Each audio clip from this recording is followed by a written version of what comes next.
and our blessings. Ya, halo, selamat sore semuanya. Kami dari kelompok 6 AKL dari kelas 6K akan mempresentasikan sebuah kisah menarik. Kameranya jangan goyang-goyang. Nah, kali ini kita akan membahas tentang likuidasi dan reorganisasi perusahaan. Gimanakah itu? Ini dia. Selamat pagi, rekan-rekan semua. Pagi nih, aku tanya mau bilang. Gimana kabarnya? Baik? Baik. Ya, terima kasih. Jadi gimana? Nih, jadi kan ini matkul kita, jadi kita ada rencana buat likuidasi, tapi tuh kita bingung kira-kira tuh cash yang kita dapat tuh berapa, biar kita tuh gak rugi-rugi banget gitu. Oh, jadi kalian memutuskan untuk likuidasi? Iya, karena kita udah mempertimbangkan hal-hal lain, ya kita milihnya likuidasi aja.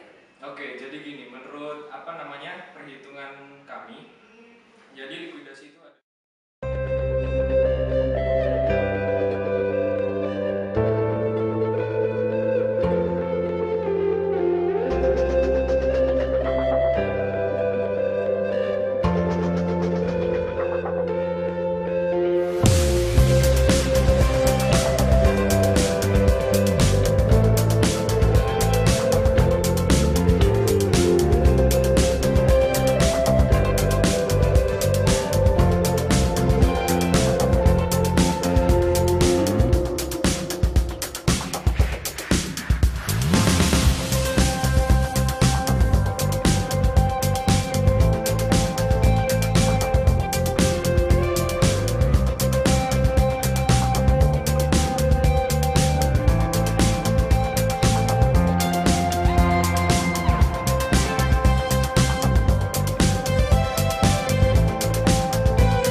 Baiklah, sekarang saya akan menjelaskan mengenai Statement of Affairs. Statement of Affairs merupakan suatu laporan keuangan di mana laporan ini menunjukkan posisi aset yang digunakan untuk membayar liability pada saat proses likuidasi suatu perusahaan. Di sini kami akan menunjukkan contoh dari Chem Corporation. Nah, ini adalah Chem Corporation balance sheet pada tanggal 1 Agustus 2012. Dapat dilihat yaitu total aset dari Chem Corporation adalah 180.000 dan total liability yang dimiliki oleh Chem Corporation sebesar 167.000, sedangkan total stockholder equity sebesar 13.000, sehingga total liability dan stockholder equity Chem Corporation 180.000. Ini adalah Statement of Affairs dari Chem Corporation. Statement of Affairs sendiri terdiri dari book value, asset, estimated realizable value less secured creditor liability, dan estimated realizable value available for unsecured creditor. Pada statement of affairs terdiri dari 3 jenis liability. Yang pertama yaitu liability yang dijaminkan seluruhnya atau fully secured, liability yang dijaminkan bagian atau partially secured, dan liability yang tidak dijaminkan atau unsecured creditor. Apabila suatu liability dijaminkan seluruhnya, itu ketika suatu liability dijaminkan oleh aset dan aset tersebut dapat menutupi seluruh liability tersebut, seperti land dan building sebesar 60.000 dapat menutupi mortgage dan interest payable sebesar 55.000, sehingga terdapat estimated realizable value 5.000, yaitu sisa dari land and building tidak digunakan untuk menutupi mortgage dan interest. Selanjutnya adalah partially, apabila account receivable sebesar 22.000 hanya dapat menutupi notes payable dan interest payable, di mana nilai dari notes payable dan interest payable sendiri sebesar 27.000, sehingga terdapat 5.000 liability yang tidak dapat ditutupi oleh account receivable. Selanjutnya adalah aset-aset yang tersedia yang dapat digunakan untuk membayar liability yang tidak dijaminkan, seperti cash, marketable security, inventory, prepaid expense, equipment, dan intangible asset. Namun, prepaid expense dan intangible nilai estimated realizable value-nya 0, sehingga total available for priority and unsecured creditors sebesar 82.000. Namun, available for priority unsecured harus dibayarkan dulu terlebih dahulu kepada priority liability seperti wages payable, sehingga total available for unsecured creditors sebesar 67.000. Tujuan dari statement of affairs adalah menghitung estimated efficiency. Bagaimana cara menghitung estimated efficiency? Pertama, kita harus menghitung terlebih dahulu total dari unsecured non-priority claims. Unsecured non-priority claims itu berasal dari partially secured creditor, yaitu account receivable yang tidak dapat menutupi notes payable dan interest payable, yaitu sebesar 5.000, dan adanya unsecured creditor sebesar 65.000 dan 5.000 yang terdiri dari account payable dan notes payable, sehingga total dari unsecured non-priority claims sebesar 75.000. Nah, total unsecured priority claims tadi kan 75.000, sedangkan total dari available for unsecured creditor itu adalah 67.000, sehingga terdapat defisiensi 8.000, di mana aset tidak dapat menutupi liability sebesar 8.000. Oleh karena itu, Chem Corporation harus mencari cara untuk dapat melunasi defisiensi ini agar dapat liability-nya dapat dilunasi semuanya. Nah, di sini saya akan menjelaskan tentang pembukuan atau prosedur akuntansi yang dilakukan oleh seorang kurator, di mana dia ditunjuk oleh sebuah perusahaan untuk mengatasi proses likuidasi perusahaan.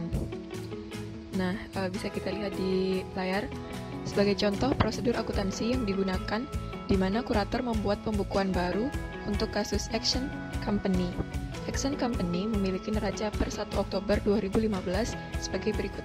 Asetnya senilai $207.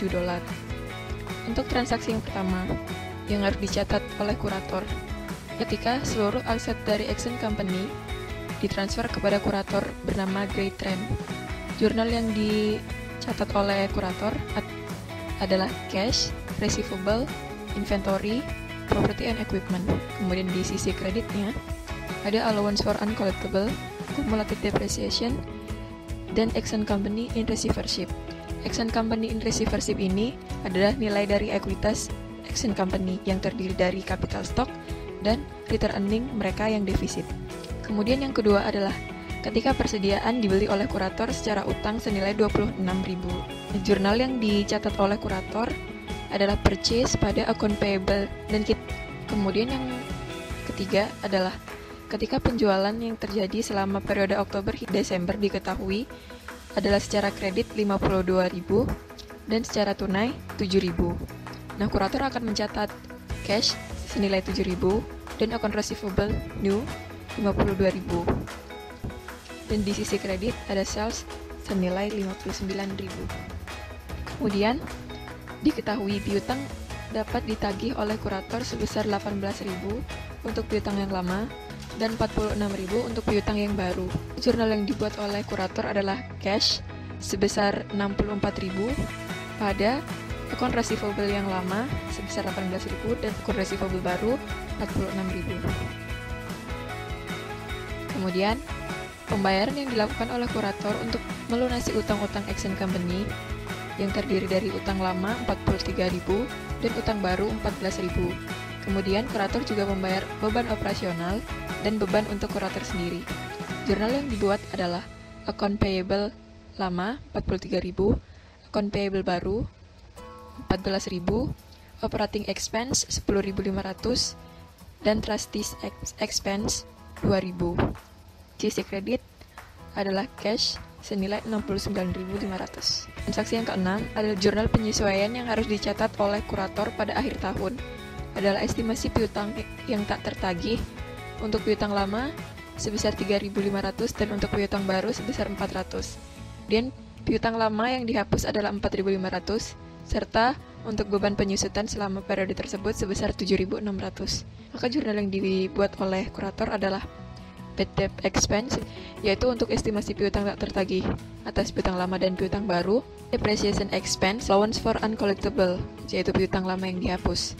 Pada allowance for uncollectible untuk piutang lama dan untuk piutang baru, cumulative depreciation dan account receivable. Kemudian untuk jurnal penutup yang dibuat oleh kurator, sebelumnya diketahui saldo persediaan akhir tahun adalah sebesar 42.000. Nah, maka jurnal yang dibuat oleh kurator adalah sales pada inventory, purchase, operating expense, trustees expense, bad debt expense, depreciation expense, dan nanti jika ada selisih, maka dia masuk pada income summary.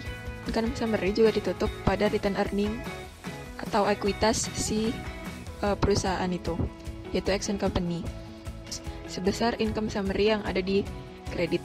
Nah, jurnal-jurnal itu adalah jurnal-jurnal yang harus dibuat oleh kurator selama dia menangani kasus likuidasi Action Company. Sedangkan untuk Action Company sendiri, mereka juga tetap membuat jurnal-jurnal. Namun, tidak semua transaksi yang dilakukan oleh kurator dicatat oleh si Action Company. Nah, yang pertama adalah ketika Action Company menyerahkan aset-asetnya kepada kurator, kepada Gary Trent, itu mereka ikut menjurnal.